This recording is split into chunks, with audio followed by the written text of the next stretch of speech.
Soy la hermana Irma Gómez de Rodríguez de la Iglesia Roca Eterna con un mensaje más de mujer a mujer. Hoy lo he titulado Elegidas para servir. Iniciemos con una lectura bíblica que se encuentra en el libro del Evangelio de Mateo, capítulo 8, versículos 14 y 15. Dice así la palabra de Dios. Vino Jesús a casa de Pedro y vio a la suegra de éste postrada en cama, con fiebre, y tocó su mano, y la fiebre le dejó, y ella se levantó y les servía. Hagamos una oración para invitar la presencia de Dios en esta predicación. Padre, en el nombre de Jesús nos acercamos al trono de tu gracia.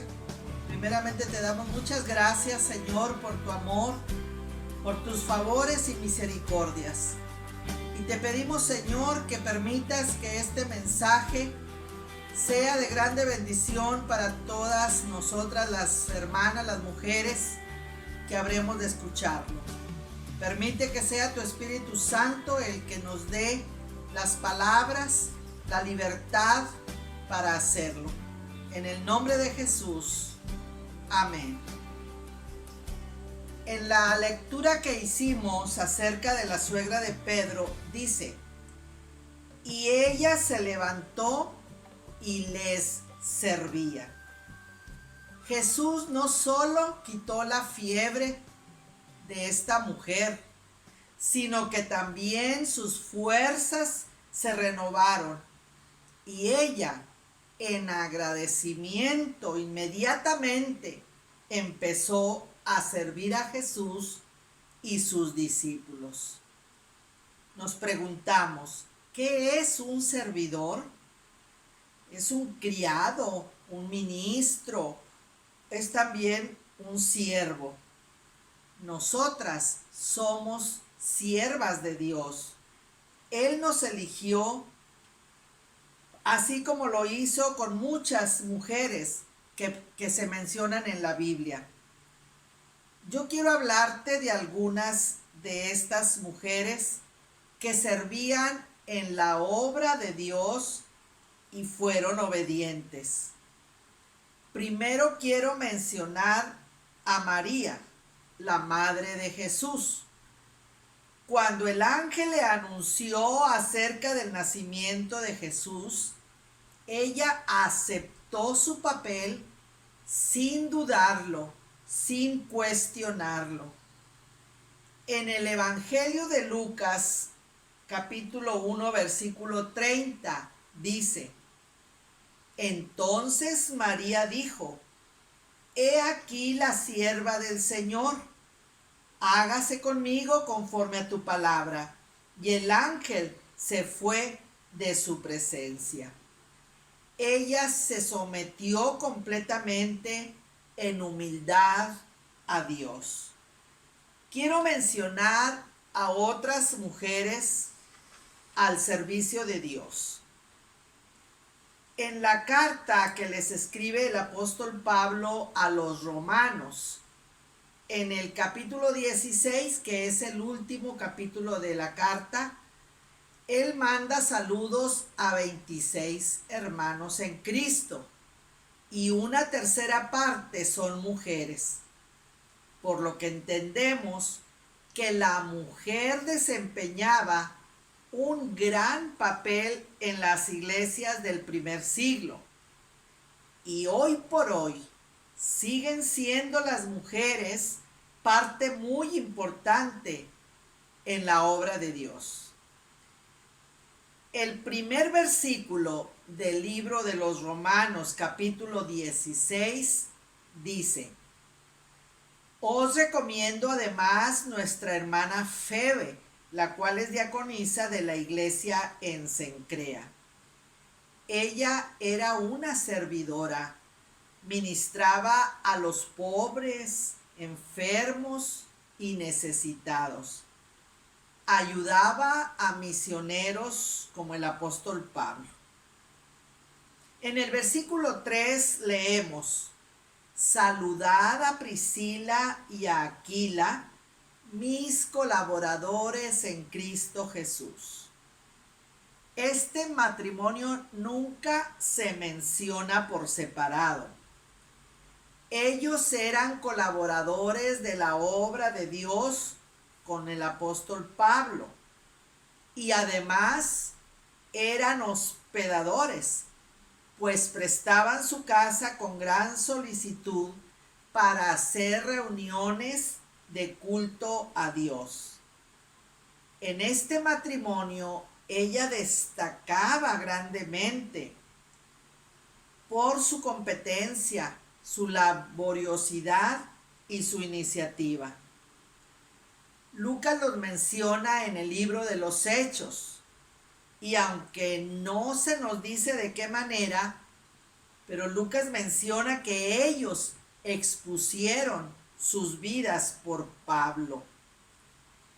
En el versículo 6 dice: saludad a María, la cual ha trabajado mucho entre vosotros.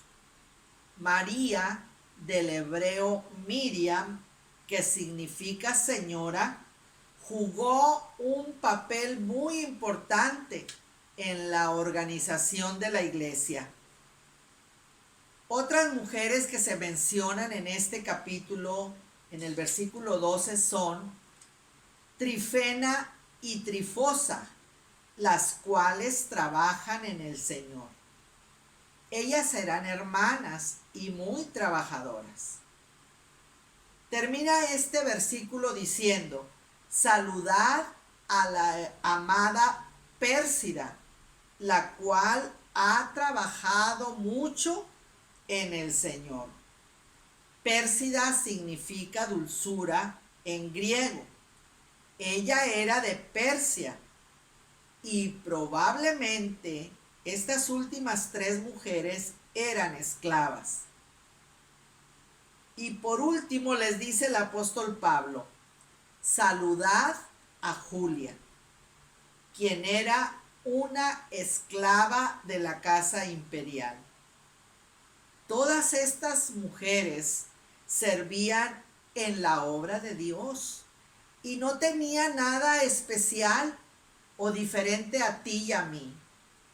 Por lo cual, hermana, amiga que me escuchas, yo te invito a que sirvas a Dios. Hay muchas maneras de servirle. Una de ellas es ayudar a los pobres, necesitados y a los oprimidos.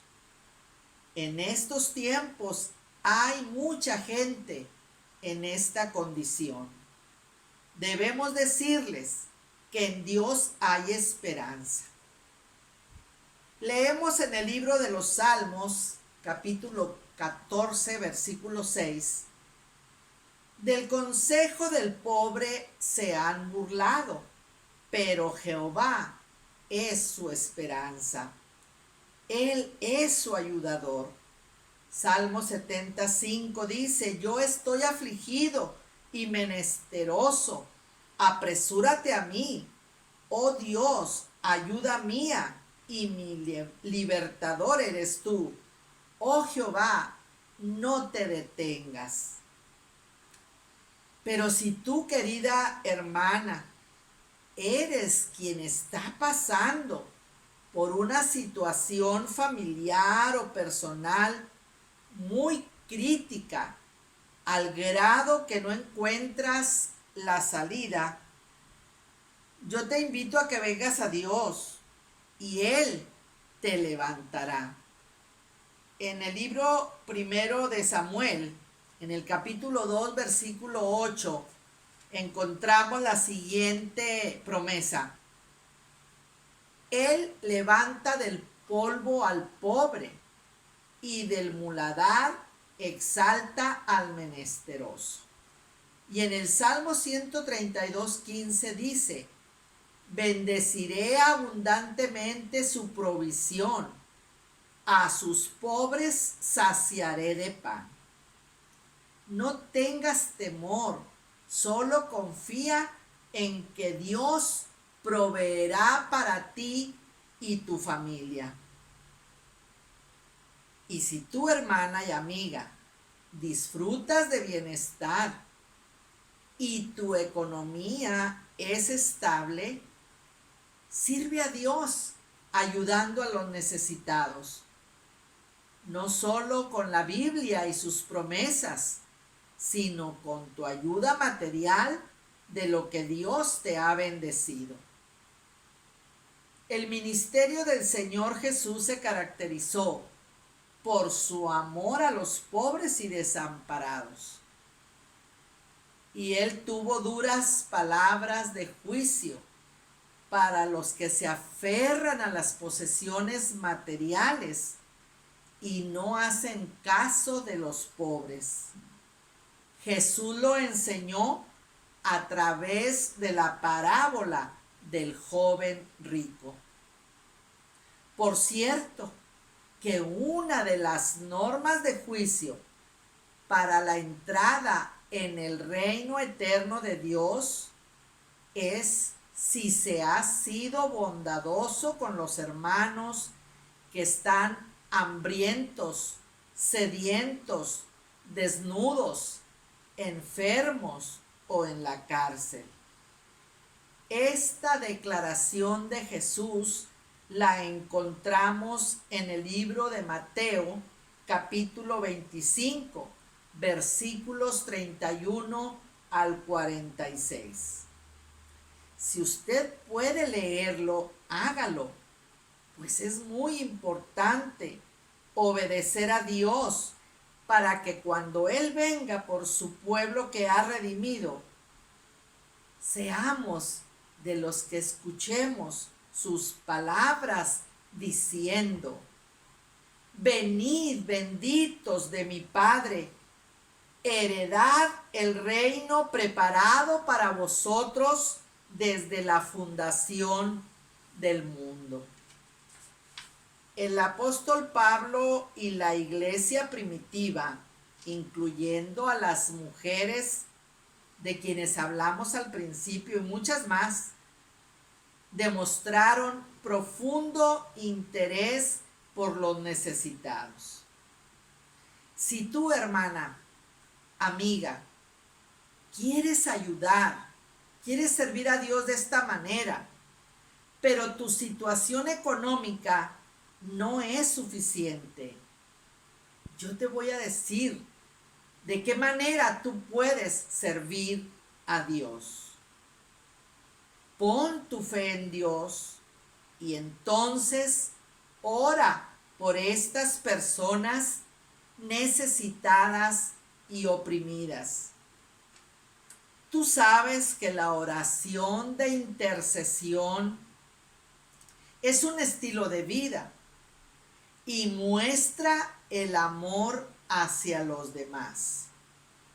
Recordemos el milagro que Dios hizo a través de los apóstoles Pedro y Juan, registrado en el libro de los Hechos, capítulo 3, versículos del 1 al 10. En el versículo 4 leemos: Pedro, con Juan, fijando en él los ojos, le dijo: míranos. Hagamos esta pregunta: ¿puede el necesitado poner los ojos en nosotros? Cada cristiano debe darse cuenta de que a nuestro alrededor siempre hay personas sin Dios y sin esperanza. Necesitan de alguien en quien puedan confiar para recibir ayuda y dirección. El hombre paralítico de la historia recibió esperanza mediante la exhortación de Pedro y de Juan cuando le dijeron: mira a nosotros. Si estos discípulos no hubieran estado en contacto con Cristo, este paralítico no hubiera recibido nada, pues Pedro y Juan no tenían ayuda económica que darle. Y en el versículo 6 leemos: mas Pedro dijo: no tengo plata ni oro, pero lo que tengo te doy. En el nombre de Jesucristo de Nazaret, levántate y anda. Y el milagro sucedió. Hermana, en estos días en que los corazones de los hombres y mujeres se deshacen de temor por lo que estamos viviendo a nivel mundial y la incertidumbre los paraliza y desalienta, asegurémonos de que cuando nos vean recibirán ayuda. Dios te bendiga y confía plenamente en Él. Y recuerda que Jesús está a tu lado en medio de la tormenta para darte paz. No olvides que estamos a tus órdenes para orar por ti y por tu familia.